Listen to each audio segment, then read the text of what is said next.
Ladies and gentlemen, Greg McCloskey from ForexLive.com. This is a Forex Quick Look. I'm going to take a look at the Aussie versus US dollar.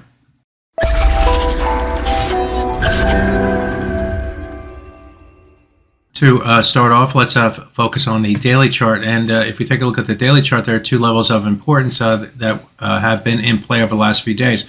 One is the 50% retracement of the 2023 trading range that comes in at 0.68073. The other is the high price that we saw in the month of May that reached up 0.6818. And in trading 2 days ago, the price came up to that 50% retracement level and found willing sellers against the level, pushed the price to the downside. In trading yesterday, through all the FOMC ups and downs and such, the price did move above both those levels, but then closed down below the 50% below the old high. So it looked like the sellers were going to be taking more control. But as you can see, the price has since moved to the upside, broken back above the 50%, broken back above the high price from May, and trading to the highest level, going back to this day right here, which is back on February 22nd.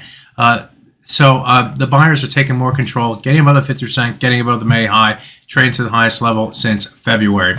Now let's dig down and take a look at the hourly chart. And what we see on the hourly chart, and to understand it a little better, the price action, is you see this low right here. This is a low yesterday after the FOMC rate decision. The price came right down to test the 100-hour moving average. That's the blue line in the chart. In this chart, and the price had been above the blue line since going back to this day right here, the last day actually it was the first day of June, when the price moved above the 100-hour moving average and has been trending higher since.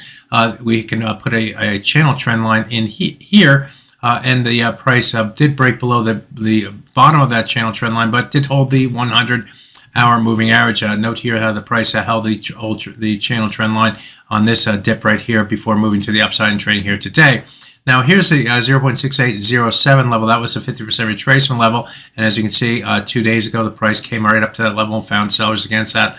And in trading yesterday, we moved above it and then back below it and then moved above it and back below it, and trading here today before over the last few hours moving to the upside as the US dollar got hit, helped by things like employment claims, which stayed very high, or at the high level of 362.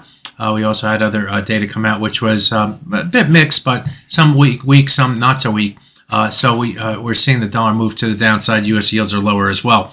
Now, the high price here that we've seen in this pair has now come up to test the top side channel trend line right through here, with the highs here and here and here and here. So there is some resistance at the highs currently. We will see if that level can hold resistance. If it can, we could see a rotation back to the downside. That we'll be watching the high price here near the 0.6835 level, and then if it does move down through that level, be on the lookout for the 07 level to hold support. Again, that was a 50% retracement on the daily chart of the 2023 trading range, and also was a high price 2 days ago. So that would be a key level if the price does rotate back to the downside. So there's a look at the Aussie versus US dollar from a technical perspective, looking at the daily chart. Looking more bullish, looking at the hourly chart, bullish, but we may be running into some resistance. If we do get above this trend line, though, all bets are off. The buyers remain in firm control. My name is Greg McCloskey. Good fortune with your trading. Bye-bye now.